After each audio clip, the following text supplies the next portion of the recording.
Bengals go to New York and get a major dub. We'll talk about this coming up next on the Wincinnati podcast.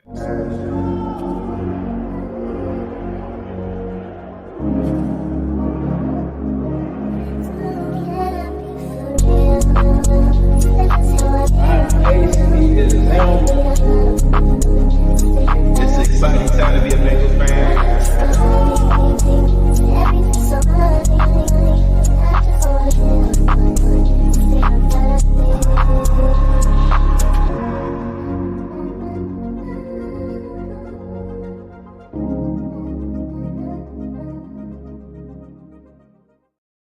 Welcome to the Wincinnati podcast. He is Zim. I am Ace. Bengals got a dub. I know some people are excited. Some people are out there being a little cynical, but at the end of the day, Bengals got a dub.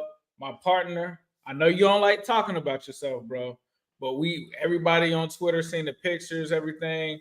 I know that you hit me on Sunday and you was like, yo, going to the game. I said, oh, he about to turn up. That boy about to go up to the Big Apple, New Jersey. Well, actually, New Jersey, right? It's not really in New York, New Jersey. Check it out. Just talk to the people real brief. Like, let the people know, like, your experience, or just talk to the people, because I know it's been, a nice little trip for you. Quick turnaround. We're here recording live now at 8 o'clock. Yeah.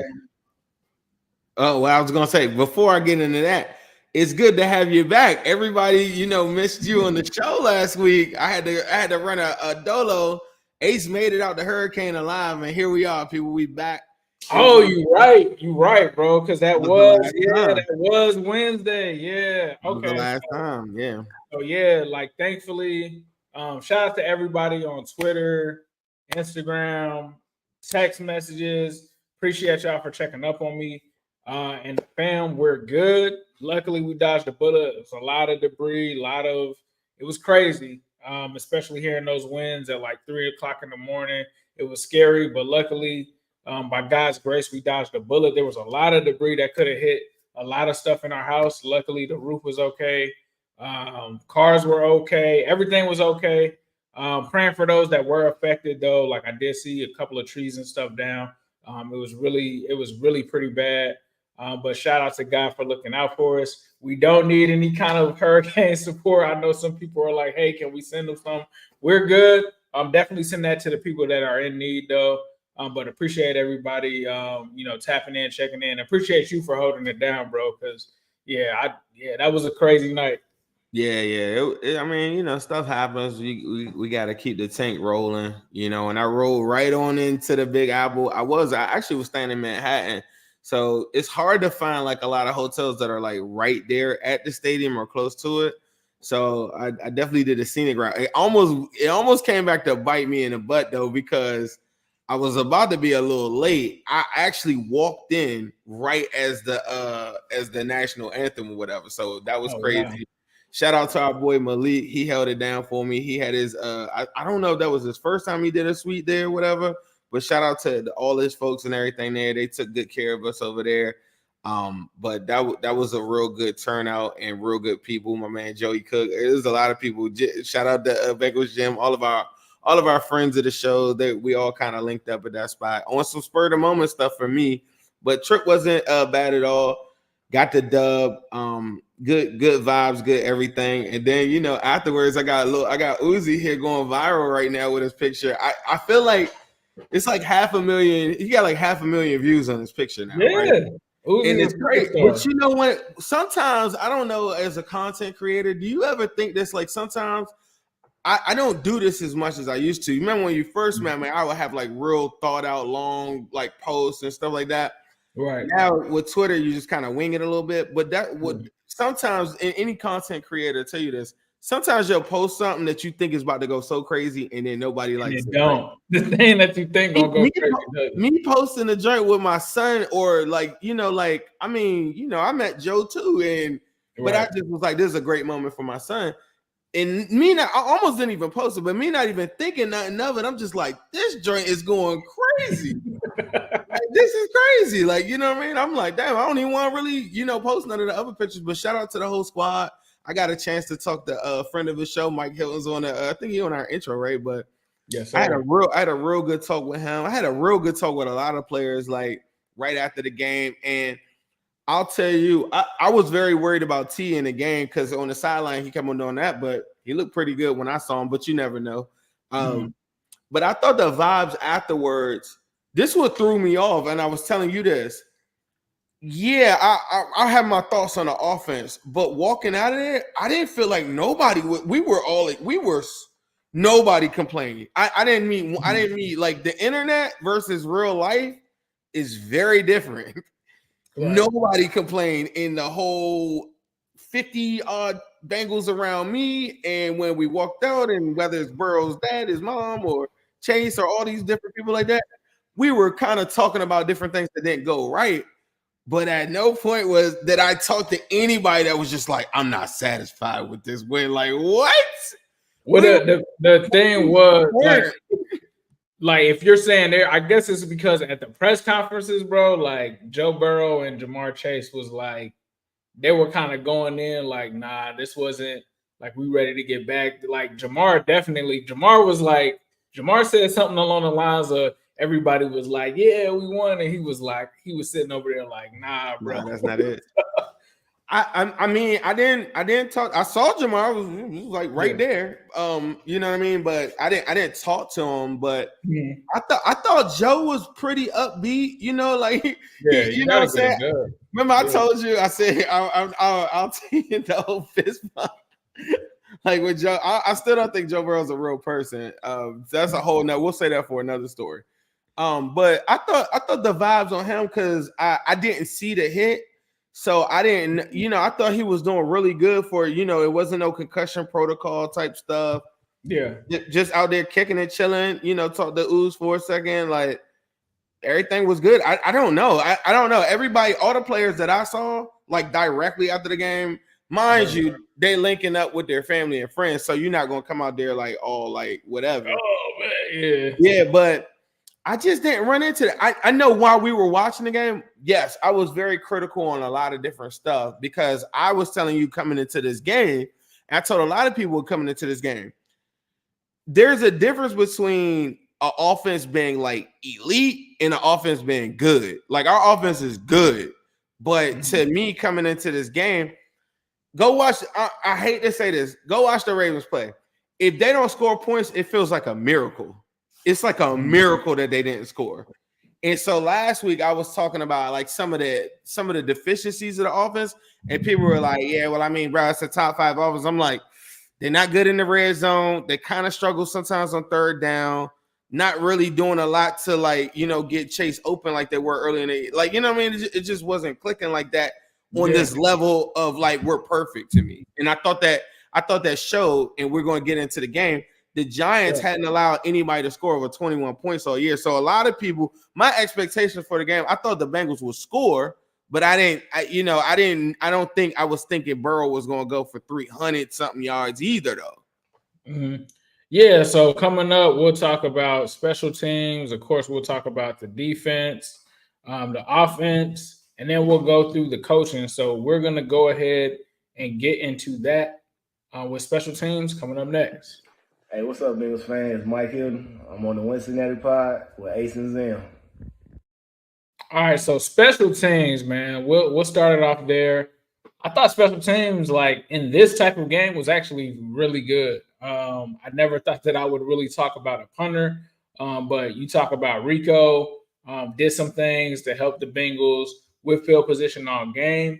You talk about the field goals that we were able to make. Evan McPherson, you talk about him making that 37-yarder.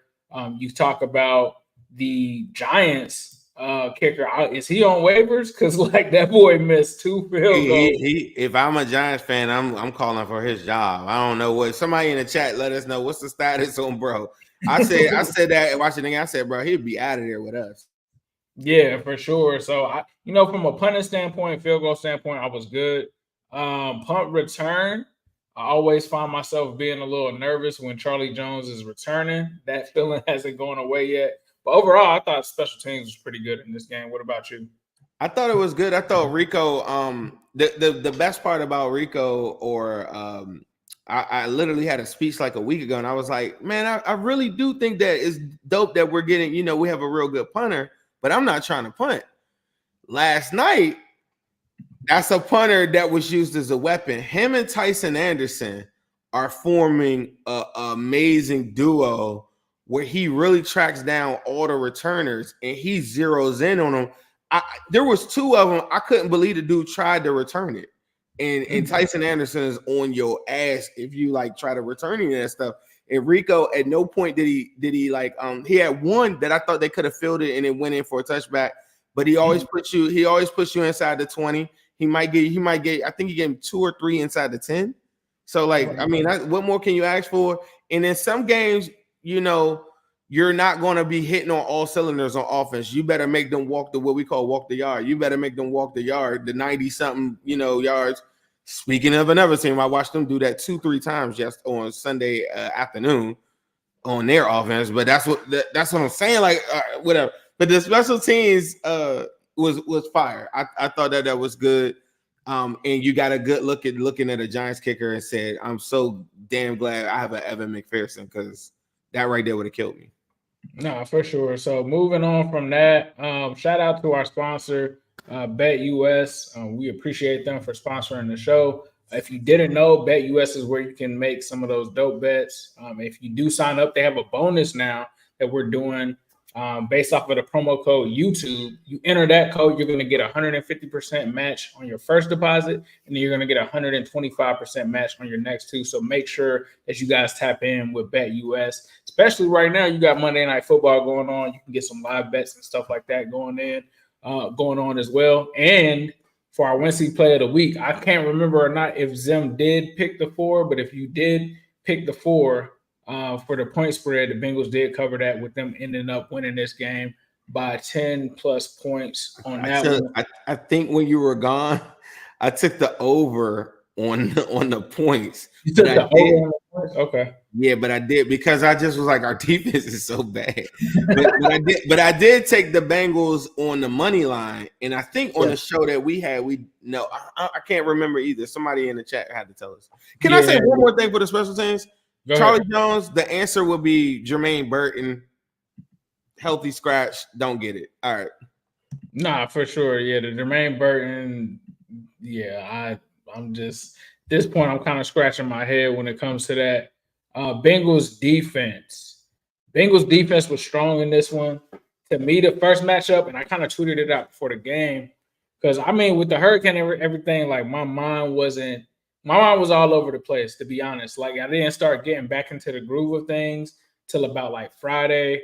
And one of the things that I thought about, because I do kind of follow some of the guys around the league, and I know Andrew Thomas was a guy that Willie Anderson once works with Paul Alexander.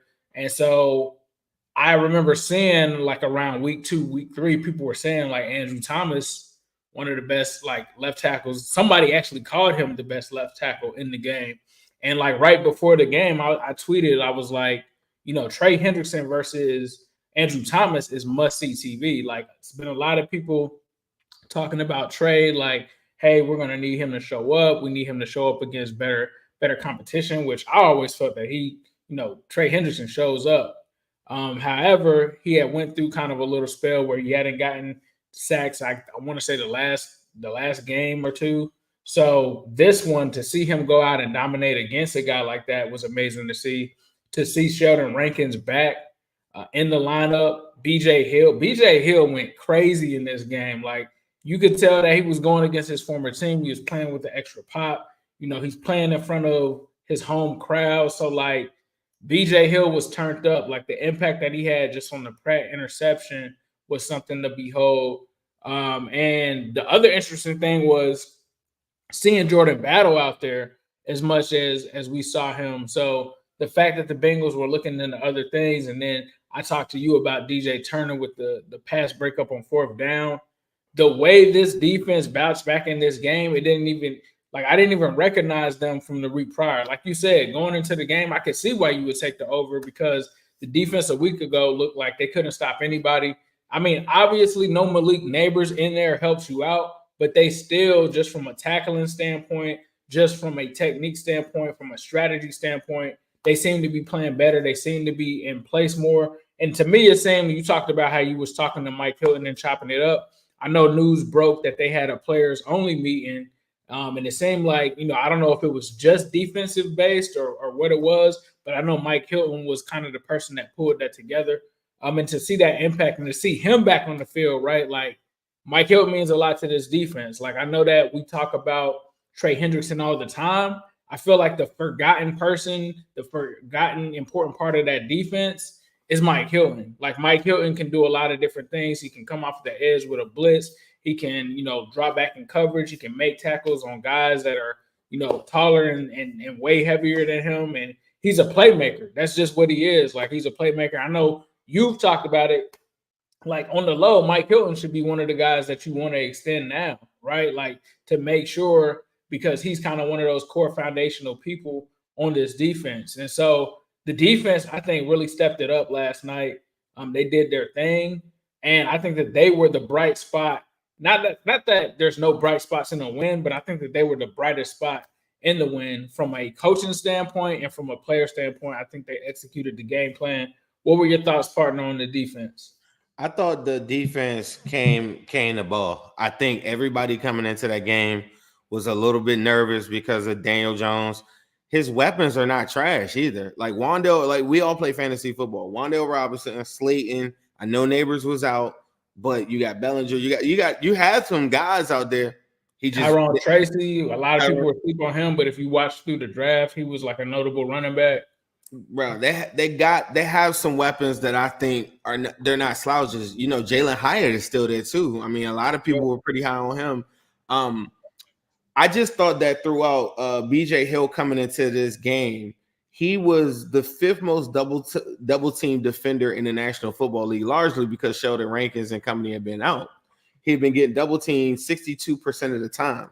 Him coming out now and getting singled up, and like he has it. This is unfamiliar territory for him in pass rushing settings because for the last couple of years he hasn't had a Sheldon Rankins. DJ Reader can give you some push.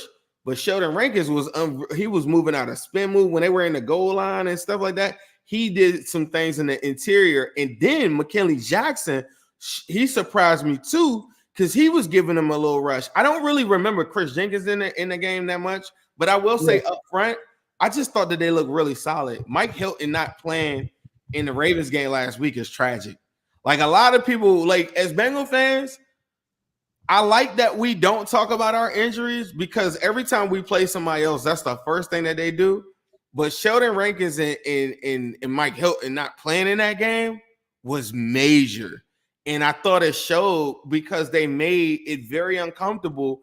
And then by the time I got to the end of the game, Trey Hendrickson he was shooting inside the gap and he was going inside instead of the long outside looping move. He started adding some other different things, and you're able to do different stunts with him and Sheldon that you can't do with some of these other guys. We were trotting out there guys Lawrence got off the street. So to think that the Bengals wouldn't be better with their defensive linebacker is insane. So I'm glad that the people outside of Bengals fans don't know that and they don't acknowledge that because right now I think a lot of people are sleeping, and we'll talk about that matchup next week. I think it's going to yield a good amount of sacks. And I thought DJ Turner – if you just watch him, I'm going to cut up some tape on a couple guys. If you watch him throughout the night, he had a quote a week ago and said, man, the game just looks like it's slowing down for me. I thought it looked slower. I thought it looked slow for him. I thought every single time that he could make a play, he was right there to go make the play. This is a game that I thought would work somewhere in his favor because I like to match him up with smaller wide receivers. I wasn't interested in him on Slayton, but he did really well. The one PI call, I thought he was in great position. He just needed to turn his head around. And the guy did a kind of an acting job of like stopping and then doing the whole jumping thing in the end zone that everybody does like now to get a PI call. But if you don't get that, we talking about maybe them blanking the Giants out.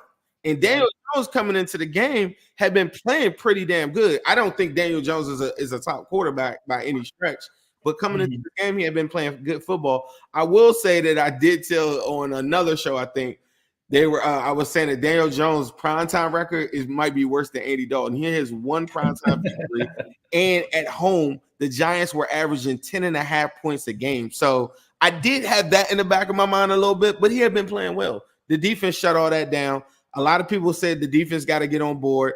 We're about to get on the offense now, but just for the defense, very satisfied. To me, that was damn near the equivalent of a one hitter in baseball or something. Is that what y'all call it? Like if a guy gets one hit, maybe like not quite a no hitter, but a one hitter. And I thought they did really good, man. And they held serve. CTB was never exposed at any spot. They tried to exploit him. Any of the deep shots, none of them had any none of them had a chance. And the one thing that I will say, because the defense played so well, I always felt like the Bengals were in control of the football game. Even when they punted 5 consecutive times, I always felt like they were in control of the game because of field position and their defense. Nah, for sure. I think defense came the ball. They did their thing. Let's shift gears. And before we shift gears, let's go ahead and pay some bills with our sponsors over at Manscaped. All right, guys, it's the best time of the year. Football's back. We're talking Sundays, college football Saturdays, and glorious grind of fantasy football lineups. This is where your inner GM comes alive, setting the perfect fantasy roster, screaming at your TV, and making last-minute waiver moves that either make you a hero or the guy that everyone ridicules in the group chat. But listen, while you're over there making sure your fantasy team is dialed in, don't let your personal grooming become the guy that gets you left on the bench. Let's be honest. Nobody wants to fumble their grooming routine, and that's where Manscaped's Performance Package 5.0 Ultra comes in, acting as your all-in-one grooming playbook. From keeping things sharp down there below the Lawnmower 5.0 to taking care of those rogue ear and nose hairs with the Weed Whacker 2.0, this is the lineup that'll keep you looking like a champ on and off the field. Join the over 11 million men worldwide who trust Manscaped and get ready for kickoff by heading to manscaped.com using the code WINCY for 20% off and free shipping. Trust me, your balls will thank you. So make sure that you guys head over to manscaped.com. Use that promo code WINCY at checkout. That helps me and Zim out tremendously. And it helps you out as well. So make sure that you highlight those guys at Manscaped. It helps your balls out. Yeah, it helps your balls out. It's crazy because real quick story. So while I'm getting sand and all of that in these bags, which at the time, obviously it was like hectic and stuff like that, but I was doing it in my Manscaped shirt. And it was like, your balls will thank you on the back. And I wasn't even, it wasn't even like registering. It's like, I'm out here like, hey, bro, I got one worse. I went to go pick up my son with that shirt on.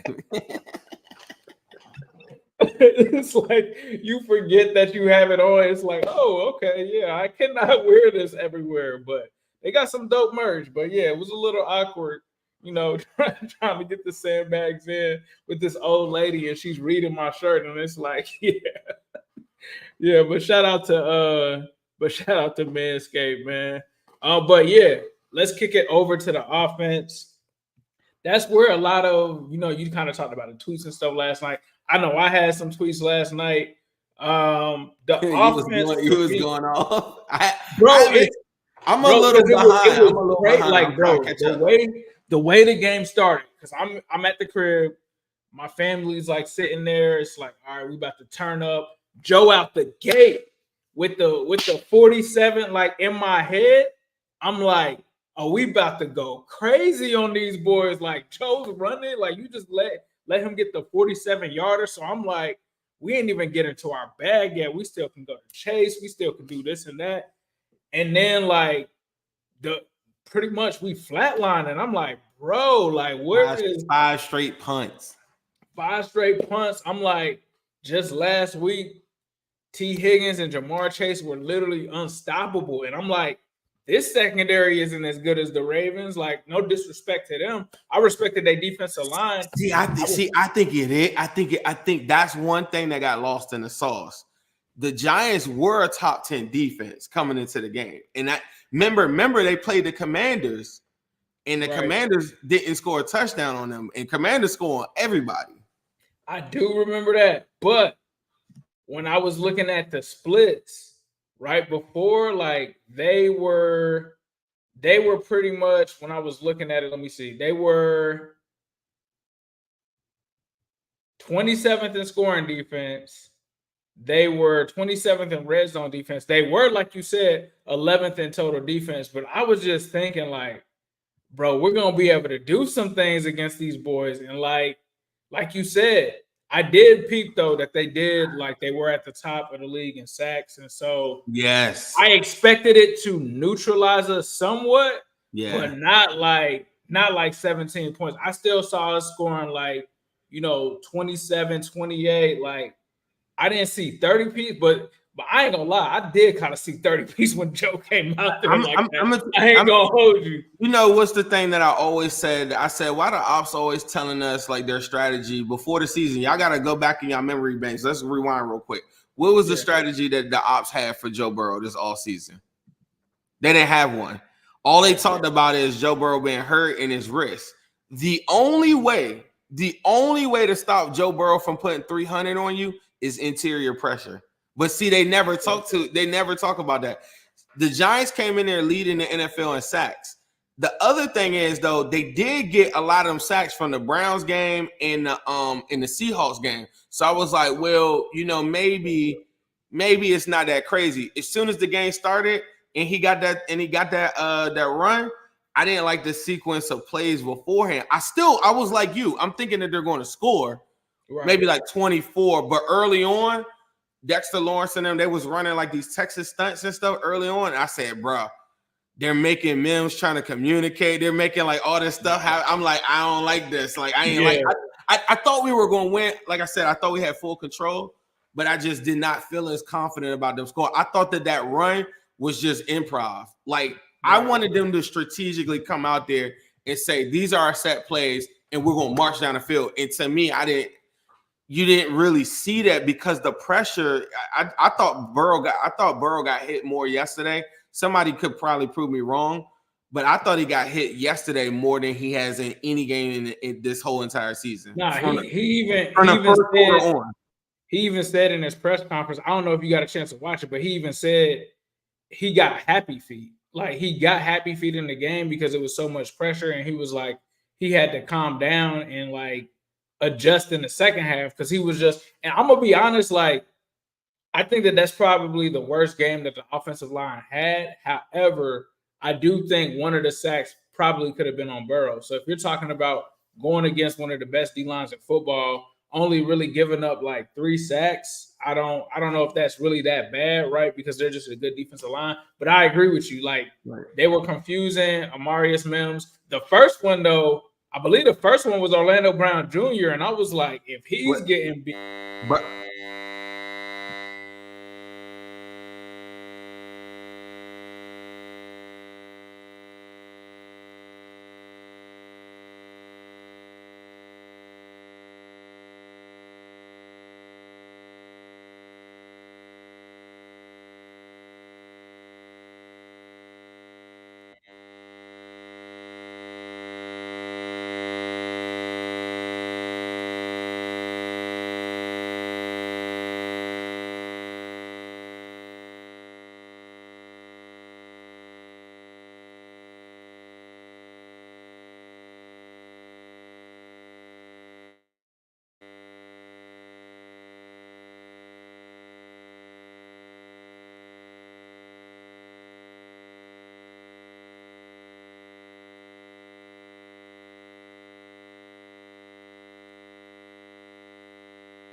All right, can you guys hear me now?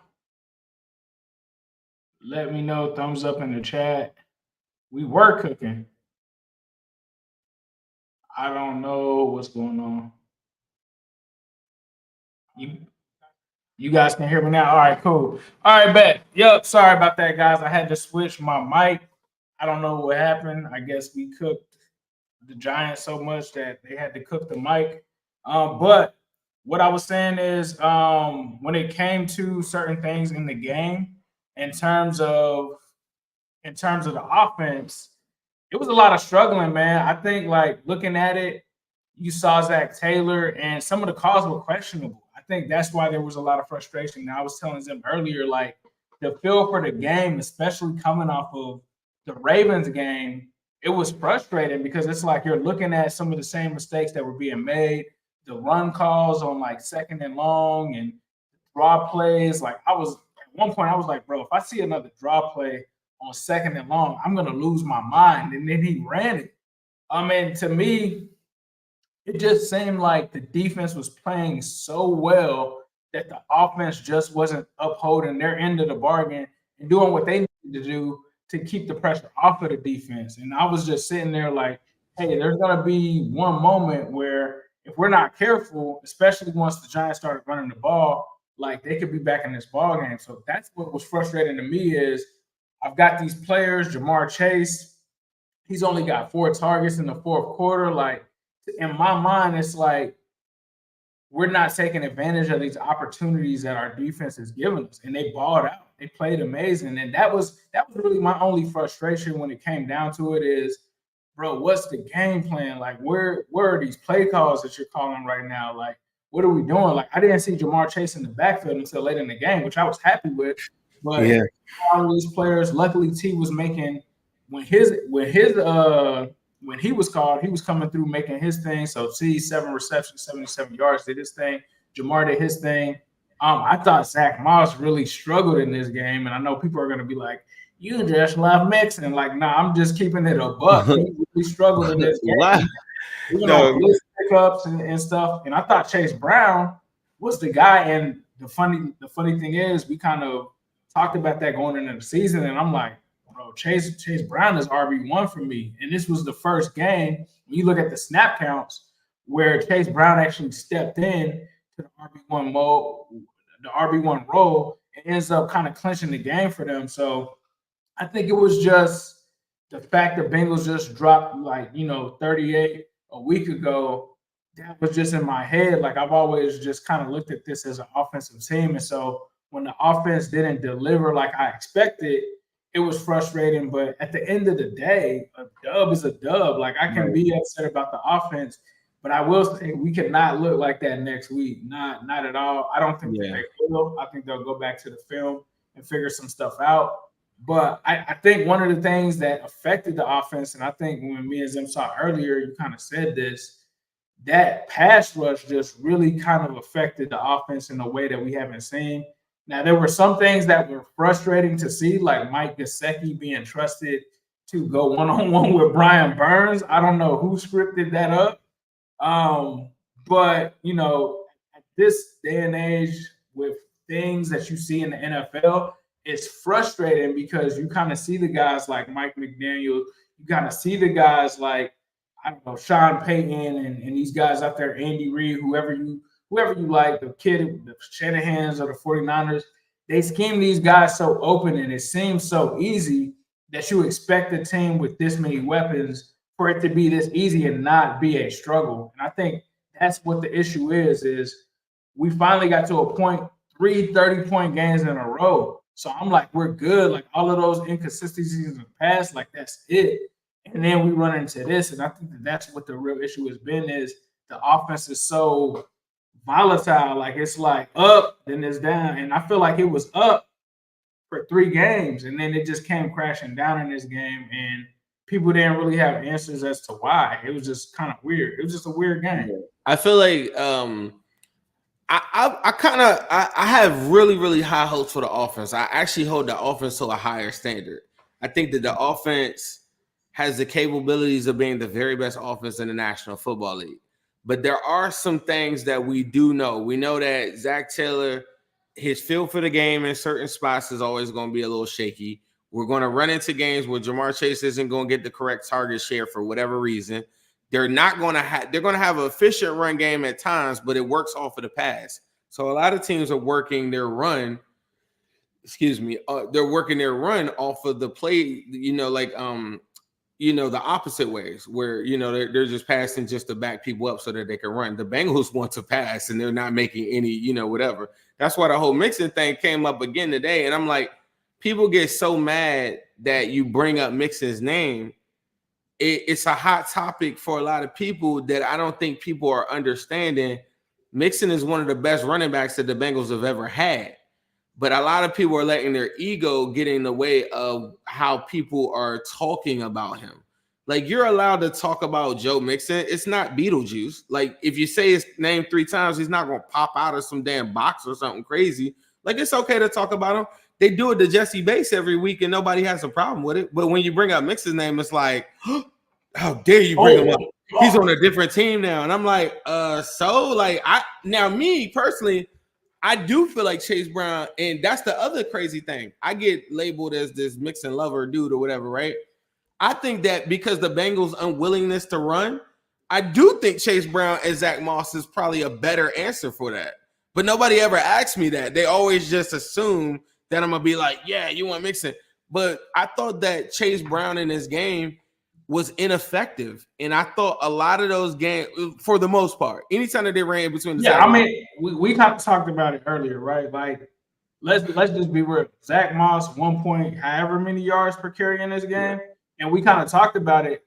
Chase Brown, if you take out that 30-yard touchdown that he had, that's 28 rushing yards. Like, he did some things in the passing game, but I don't feel like you're a hater like saying it. And we love Chase Brown. I don't think we're Chase Brown. Anybody else on the team currently right now, if somebody makes a mistake, people talked about Von Bell for 4 weeks straight about he should get benched for battle. When Hubbard had a mistake, it's natural if somebody has a bad play for a Bengals fan to then say, I want more. But for whatever reason, it's like this crazy polarizing force that Mixon was. They're trying to tell people that they're not allowed to be critical on like Chase Brown or Zach Moss. Well, if they fumble the ball, I'm going to talk about it. Like, and they both fumbled back to back. So, like, and that's the thing that kind of like, you know what I'm saying? You gotta value the fact that they are like, you know what I'm saying? Like, running and Mixon in this team was one of the things that he always did, where he always ball security wasn't a thing. The other thing too is like, since Mixon came into the league, he's one of the best football retention guys in the whole entire league, ahead of Derrick Henry and all these people like that. So naturally it's going to come up. People are allowing their ego to like beat out what is really going on. Is people just missing their former player. There's Andy Dalton lovers that I walk into and I talk to every single day that still miss Andy Dalton. And you probably think they're crazy. I thought the offense and everything that we learned from the game, though, it was a very, very pivotal point, and it was a very, very lesson to be learned. One thing, if you think that the offense is they're not. They're good, and they need to be able to be if they want to compete with the big dogs like the Texans, the Chiefs, and the Ravens. That's number one. We also learned that the defense isn't fluke and they aren't bums. I know they're going up against Daniel Jones, but think about when we went on our championship run in 21. 22, I give you, the offense was probably a little bit more dominant, and then the defense just capitalized on it. But the 21 one, come on, bro. The defense is carrying a lot of the load, and the offense comes back and puts points on the board when they have to. In the 21 run, defense was a catalyst to all of it. And so what I learned from the game was there's no circumstance where we could just say, our offense is just like we're going to be in shootouts. Oh, yeah, that's not – it could happen that way, but it's not practical. I don't think our offense is that good to be in that many shootouts. I thought for a couple of weeks they got hot. I think when it's all said and done, they'll end up like a top 5 offense. If I'm prepared to go into a shootout, though, every single week, I need to have like the top 2, top 3. I just don't think it's sustainable. And with Zach Taylor, Chase, the lack of rushing efficiency – the lack of targets for Jamar Chase, all the things that we've been talking about all year. If they don't have T. Higgins, if they don't, like, the offense can't be relied on that heavy. They're good, but we learned that the defense must be a big part of what's going on. We saw that last year when in the Rams game, the defense took over a spot, and they played very well in that game where the offense wasn't good and Joe Burrow was trying to get back to help. Then we also seen when the offense came back and cooked the 49ers and the defense capitalized on it. So to me, the Bengals, what makes them really, really good is complementary football. And I just think for the rest of the season, we saw like they're probably going to give up some stuff to a DJ Turner pass interference. They're probably because our corners, they got some little tendencies that you might like or you don't. We learned about our safeties throughout the season. We learned about all those different things. The offense cannot play like how it just played Sunday night. That's unacceptable. So they got to get back together and put together some drives and get back to what I think they can. And I think that will be putting up 30-something points. But we need that defense and the special teams that we just went over. We need all those things to click for this team to win games. Nah, for sure. I mean, I just wanted to follow up a little on the Zach Moss situation because I've been catching a lot of heat on that situation too. First of all, one of the reasons that people are going to bring up Joe Mixon is not only has he been good with Houston, he has been one of the best running backs in the NFL there. 7.8 yards per carry yesterday. Ended up doing some stuff in the receiving game, 159 yards in the first game. So naturally, if you're seeing a player play well, you're going to say, especially people were calling this guy cooked, he was slow, this and that. I didn't see that yesterday. I even seen Goodberry posted things saying that he looks fast.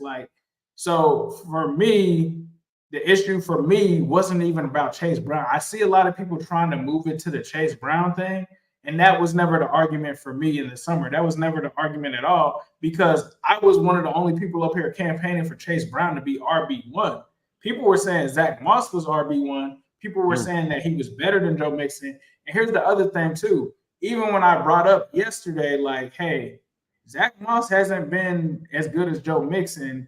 He hasn't been an upgrade. When you look at what his stats are for this team, he's averaging 3.6 yards per carry. He had a fumble yesterday. Chase Brown, as much as we love him, if Chase Brown fumbles that ball, the narrative is a little different on Chase Brown today. Let's just keep it a buck. That's really a different narrative.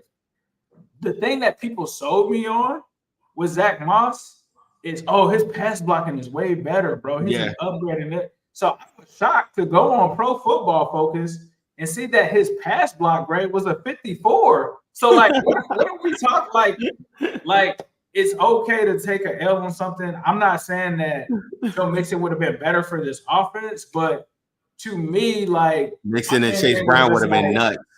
My main thing was our ops told us, anybody outside of Cincinnati would have told you guys downgraded that running back as far as the main one, right? And I think if they didn't have Chase Brown, they would be in a world of trouble. But to me, just to take it a step further, this is obviously hypothetical because we got a one-year deal from Zach Moss. And I'm cool with Zach Moss being here, by the way, but he doesn't solve your long-term solution.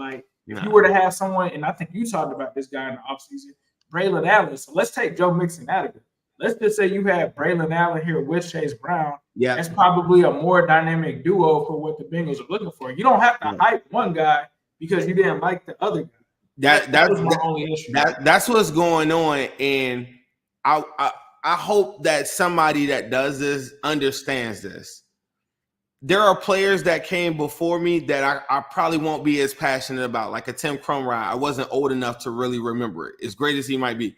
And no matter what, you're always going to come back to the fact that you represent or you like what he did for the Bengals football. The people that were wrong on Joe Mixon about he's washed or he's in good, they need to come to terms that Joe Mixon is going to be a very important figure. He's going to be back here for the Ring of Honor.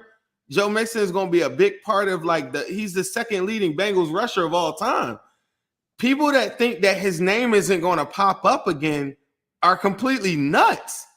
He's one of the best running backs in Bengals history. And so what's happening is they're mad that people are reminding them. And it started off, early on as me as being a big enthusiast on Mixon, hey, this is why we should keep him. Once we moved on, Chase Brown and Zach Moss, it could be whatever. The team isn't going to run the ball that much anyway. But just for the long haul, they need to come to grips. They're we're bringing up Mixon again. Yeah, you're going to hear Mixon a lot because he's one of the best runners in the history in the NFL. If he has two more good seasons, he has a Hall of Fame resume, and he's only 28 years old. And he's on a team. He's on a team in the AFC. He's on a team in the AFC. Like, if you end up going to the playoffs, you're going to have to play them. And like, I remember when it came out, I said the Bengals got finessed. Oh, what do you mean the Bengals got finessed? What do you think now? You just gave them a top 5 running back for a 7th round pick to a person that's in your own conference. We didn't send him to the NFC. Like, in the NFC, cool. Like, see you, bro. I'm not gonna see you. Bro. We literally have a possible rivalry with the Texans. Yes. It's like me saying, like, it's basically like trading him to the Ravens that are not in your division. Like, why would you? That's why I said we got finesse. The cutters are nasty though, because they went from we think he's washed, he falls down too early and he's not good, to he can't pass protect, and then after that it was, oh, he doesn't fit the system.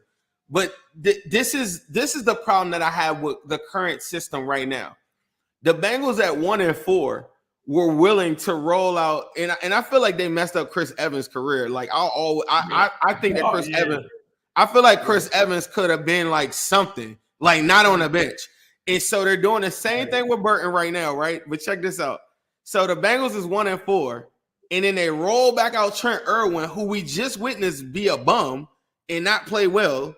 And you're telling us you want to win games, and then they're like, well, yeah, like it don't, he Burton ain't part of the system or whatever. That's the same thing that y'all trying to tell us with Mixon. And so then when you go see Mixon go to another team and play well, that's not a flex. That makes your system look like it's flawed, because good coaching isn't about do it my way or the highway. Good coaching is about, I'm going to adapt to the strengths of this player. So you don't see Chase Brown in for that many reps pass protecting. They put him generally on early downs, and he's now kind of been like RB1. Once Moss fumbled, then they did have Chase Brown on 3rd down. But that's how you work the system, where Chase Brown is going to be a part of the system as it goes along, how it fits in. Just because he couldn't pass protect early on didn't say that he's not on the field. So that excuse of him not being a part of the system is weak. The Mixon conversation is weak. Everybody that's not a Bengals fan, they knew probably 3-4 players on the Bengals. Like, you got to remember where I live at. Like, people don't know Bengals players like that. They know Joe Burrow, Jamar Chase, Joe Mixon, and T. Higgins maybe. They don't really know, like around the country, they know Joe Mixon. So, like, when Joe Mixon left, everybody except Bengals fans that have been conditioned that this dude is like less than. Stop trying to change the conversation to make it fit your need. Just say you didn't realize that he still had it going on. It's more of an indictment on the coaching. And it's pretty clear. It's not that bad to say that. Like, don't you think it's crazy? Any other time, nobody has a problem with saying that Zach's system is like his play calling or system is bad. But then when Mixon comes up in the conversation, they're like, oh, we couldn't figure out a way to get him in. It wouldn't work for the system. But you just told me for like 6 months how you don't even believe in Zach Taylor. So how could you then come back and then say it doesn't work in the system? And now Burton, like, think about it. We're 1-4. They're out there running design plays for Trent Irwin, and you got Burton. Like, that's the part where I was kind of leaning towards, and you kind of opened the Pandora's box on this. Because the one thing that I would say, I think the Bengals offense has a potential of being elite, but the small things that everybody is very passive on, y'all are taking for granted. Like when we didn't have T. Higgins week 1 and we didn't have him, like it was assumed, oh yeah, you got Jamar Chase, he's gonna cook. Like it doesn't. This is not a video game. You need all hands on deck, and you need everybody available. And if Burton can stretch the field, and he's even if he doesn't get the passes, that in itself can help you out. Mixon might not be your cup of tea, right? But you should be more mad at the staff now that you see him with the Texans, and not rebellious and being like, yeah, he just ain't fit with the system. You should be mad that he didn't fit with the system, because you're watching him in the 2 games that he's playing. He looked like the best running back in the National Football League. Derrick Henry been looking good, but Derrick Henry kind of needs like runs to Derrick get going. Henry is looking good. I will say that. He's looking good, but Mixon is looking like a think top about it. He has the threat of Lamar Jackson, and he needs those runs to kind of get him going a little bit. Think about what we did to Derrick Henry. When Joe Mixon been out there, look at his first game and the second game. By the time he got to his 10th carry, he had 100 yards in both of them games. So you're telling me that that's the system? Like that doesn't sound like a good system. That doesn't make sense to me. I'm hearing all of this. Our run game upgraded, dog. We're like 28th in the league in rushing. Like let's just relax with that. Y'all let somebody that looks like law firm with a Gucci belt. You told me that person is better than Joe Mixon. Like, and I don't know ball, but law firm with the Gucci because they're angry, and they were angry that they're mad. I will side with them on this though. If the Bengals are going to be unwilling to run, I mean, you only save 2 They're not going. But the craziest part about that, Zim, is Joe Mixon actually is a fit for this offense. It sounds crazy when people say that, because when he was coming out, what was his comparison? Do you remember what Joe Mixon's comparison was coming into the league? Gotta be like his comparison was Le'Veon Bell, who used to line up at receiver. Marshall Falk or something. Like, bro, you don't remember how we used to get mad? We're like, bro, they don't throw the ball to him enough. Like, and I'm gonna be real with you. In the passing game, Zach Moss is not a passing game running back. Like, I don't know where people are getting that he's a guy that you use in the passing game, but Zach Moss isn't. That's not really his forte. From pass pro. Pass protection, but like I'm talking about receiving, catching out of the backfield. Like that's not. Well, that's not what he does. What he was really good at was running out of shotgun, and we run out of shotgun a lot, and then pass pro, and that goes hand in hand with that. So to me, this is the thing that kind of makes me mad when you think about like the trade. It does make me mad, and then also they were willing to just cut him. The other thing that kind of makes me mad too is though. In that conversation, you only save like $2 million, not even $3 million fully, right? And you're downgrading. That's not like, and we're talking about a Bengals team that has over $10 million in cap space. So to me, it's not the end of the world. To me, it's not a crazy thing to say that Chase Brown and Moss are a better bargain.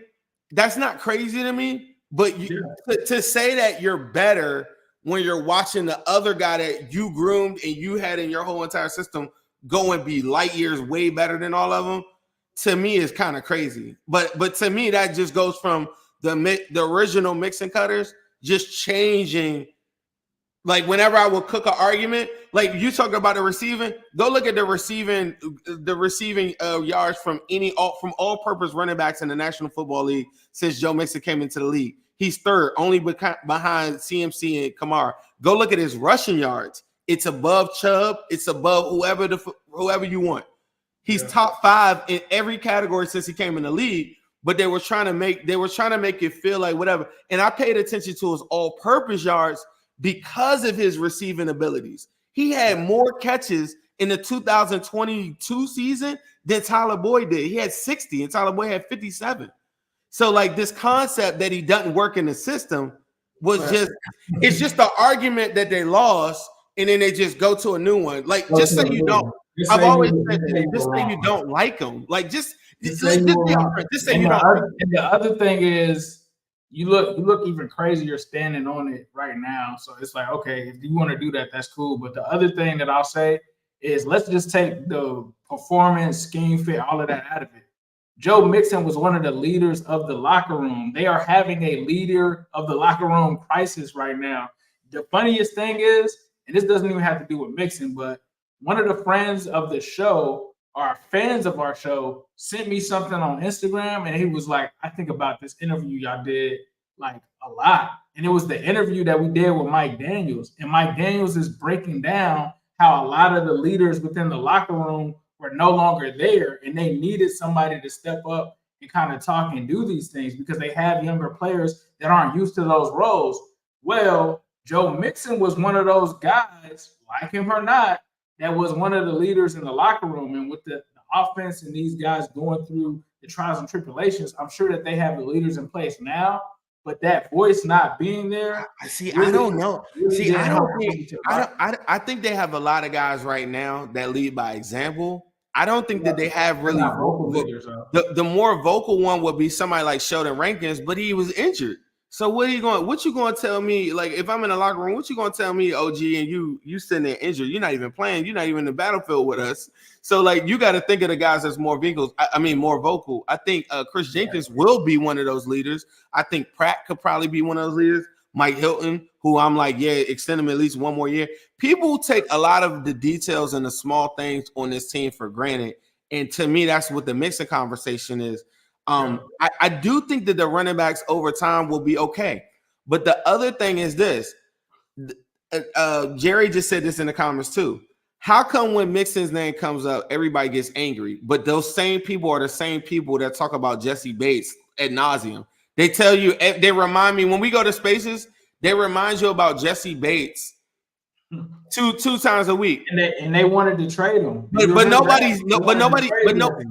But nobody gets angry about it. Like you say, okay, yeah, bro, like Jesse Bates is good. How come when Mixon, you could say Mixon was good, they get angry like, would you guys knock it off? Why are you bringing a Mixon? Like, what's the difference? Zach Moss is light years better than him. Like, bro, what are we doing? Whoever told you that Zach Moss is light years better than Mixon needs to just turn in their laptop and get up out of here. Like, get out of here. For sure. I'm not mad at Chase Brown in Moss. Chase Brown. Hold on. I'm not mad at Chase Brown in the Zach Moss combination if the passing game is efficient. I don't think anybody thinks that it's an upgrade. Whoever you're talking about is an idiot. I just think that for a team that isn't going to commit to the run, it doesn't really make sense financially is the better argument, but you only saved like $2 million, and we were all under the assumption that you're about to go re-sign T. Higgins, you about to go do all this, and now the Bengals got all this extra cap space, and we did all of that over $2.5 million. Like, that's the part that doesn't make sense to me. Reader, guys like that, they all should be here right now. Like Reader, like, we don't have to settle for less. I don't know.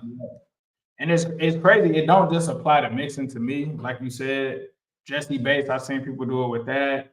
Mixon, I already told you I'm going to crash out when it happens with T. So if you're mad about how I'm talking about Mixon, you definitely not going to like how I'm talking about T next season. But let's put a bow on the Mixon talk there. We kind of talked a little bit about the coaching. So I'm going to toss this to Midwest Best Barbecue, and we're going to go ahead and try to wrap this up. To the bees, Uno wings, G-Funk wings, and them CTBs. Midwest Best is the place to be for curing wings. Midwest Best is the place to be for curing wings. It's the AC to the Zim, M to the B's. Uno wings, G-Funk wings, and them CTBs. Midwest Best is the place to be for curing wings. Midwest Best is the place to be for curing wings. Say what up to Jordan Battle. We be going to battle. Intercepting balls like CTV did on Seattle. Putting 6 up on AZ. Juice gang amazing. Make sure you come get these wings, cause Zimby stay blazing. And T game be smooth as ice. Jamal making DBs fold.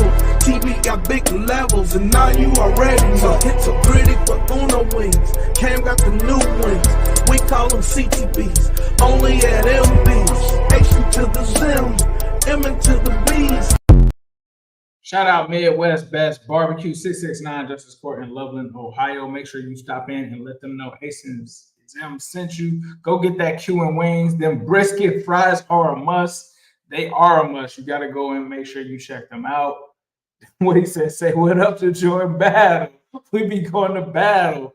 How about Jordan Battle out there? How about him making plays out there last night? Doing his thing, man. Zim, before we get out of here, bro, was there anything that you wanted to say? Yeah, I just to kind of put the icing on the whole cupcake or whatever that was just now. Like, people gotta just relax on like telling people what they could talk about. Like, I'm so sick of that. Like like the people that I don't really especially we're not talking about T. Higgins today, bro. We're not talking about Joe Mixon today, bro. We're not talking about like, what? What do we like? We're human beings. We're people.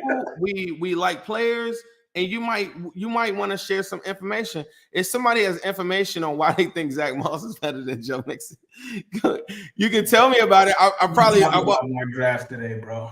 I'm probably not going to like whatever, but you know what I mean. But that's what we're all here for, is to like kind of talk these things out. And now that we're looking at the plan moving forward, I do think that the Bengals are about to draft the running back early next year. And Chase Brown to me is a great 1-2 punch with whoever. I wish Chase Brown to me is like your boy Kamara. Like, you know how they use Alvin Kamara? Like Alvin Kamara. Kamara, bigger, stronger, patient. I mean, obviously that's your boy. I'm just saying the way that he's bad. I'm saying the way I know. Look. Chase Brown. You guys don't know. Zim has a love affair with Alvin Kamara. This is his guy. He's had him on his fantasy. What I'm not saying he is Alvin Kamara. I'm saying the way that you can utilize him in the passing game, where like Alvin Kamara is not getting 20 touches a game, right? Like he doesn't need 20 touches. I didn't agree with the comparison. To me, the better comparison would be like Raheem Mostert or somebody really Raheem fast. Mostert is great. All right, look. Last game, he had 13 carries. 13 carries. You get Chase Brown there, I think he could do his thing. Bro, but the thing is, they pair Kamara with what do they? They got Kendrick Miller now. It's like the big back. The Saints have always done this. They always have I got you. They get a fast running back that can do all of this stuff. And then they get a bigger running back. So I think Kamara. I think Chase Brown is really good. I think that Saquon, CMC, Kamara, Mixon is fringe in this conversation I'm talking about. There are some backs that are like every down special. Kamara is a little bit. Originally he wasn't like that. He was like how you're saying, like, you know what I'm saying? You kind of work him in there or whatever. I think that right now at this point in his career, Chase Brown reminds me a lot of Raheem Mostert, a guy that is very, very fast, has pass catching abilities, but you want to 1-2 punch him. Kind of like the way you're describing Kamara. Now that Kamara's bigger, more seasoned, you could give him more of the workload. And I think Chase Brown could get like that, but they're going to have to draft a running back, I would think, before rounds 3 of next year. I think it'll be an early running back. Because somebody said, I don't know, because of our offense, I don't know about this guy, but Genty from Boise State, we would have to pick in the early 20s to get him. He might not get past 15. It just depends on how this season goes. Yeah, he might be like a top 15 pick, like you're saying. Yeah, It's hard to draft a running back. See, this is why I say, like, everybody always want to talk about mock draft Monday and all of that, but the Bengals got to be a team that's willing to move up and go get a player of that stature. Like, they could do it. But they have to be willing to move the pieces to actually make it happen. I mean, if they not gonna spend no money with their signing T. Higgins and all them people like that, they better do the draft, because I can't think of another scenario where they can get out of this. But what I was gonna say, like closing remarks, like please make sure you're not like, I don't get on the internet and tell people what to talk about. I have my own opinions on certain things. My opinions really aren't really that strong. I just have a personality that people just remember, right? But I don't really do hard takes. I usually operate out of a absolute stats prism that I live in, because I'm not trying to come on the internet to argue with people. But the people that are unhappy that people are bringing up Mixon, will you all stop bringing up Jesse Bates every day of our lives? Would you stop bringing up DJ Reader? Like, nobody's telling you what to say, so don't tell other people what to say. Just live your life, cheer for who you want. If you have some good information on Zach Moss and Chase Brown on why they're better, that's cool. If we go to play the Texans in the playoffs, we're gonna kick their ass. I don't give a damn about it. But at the same time, you gotta understand the people that just be like, well, it's the coaching staff or it's the system and da-da-da. You have to understand that Mixon is bigger than that for a lot of people. A lot of people like myself, like, came up in my height of my band. Your mic just cut out, my boy. Mixon Cutter just muted you. Can't hear you, my boy. We can't hear you. All right, but yeah, like he said, a lot of people came up on the Mixon represents a lot, man. I mean, I might even liken it to the transition from Cedric Benson to the law firm, bro. Like it's gonna be memories and stuff that you had. It's gonna be things that you feel. So I mean, at the end of the day, everybody's entitled to have their opinion, bro. Nobody's trying to make you think certain thoughts and any of that. Like you can hate Joe Mixon for all I care, but you're not gonna stop me from bringing it up. Like just like I'm not gonna stop you from bringing your Mixon hate up. Like that's fine. But that's what sports are, and that's why we have sports talk. If everybody agreed with each other, the shows will be boring as shit. Like, I'm gonna just be honest. But thank you guys for tuning in to the Wincinnati podcast. I'm Ace. He is Zim. Make sure that you follow us on Twitter at the Wincinnati Pod. Follow Zim at Zim Hude. Follow me at New Stripe City. We'll be coming at you guys on Wednesday. So make sure that you guys tap in, hit that notification bell, hit that like button. We appreciate you guys. Thank you once again for tuning in.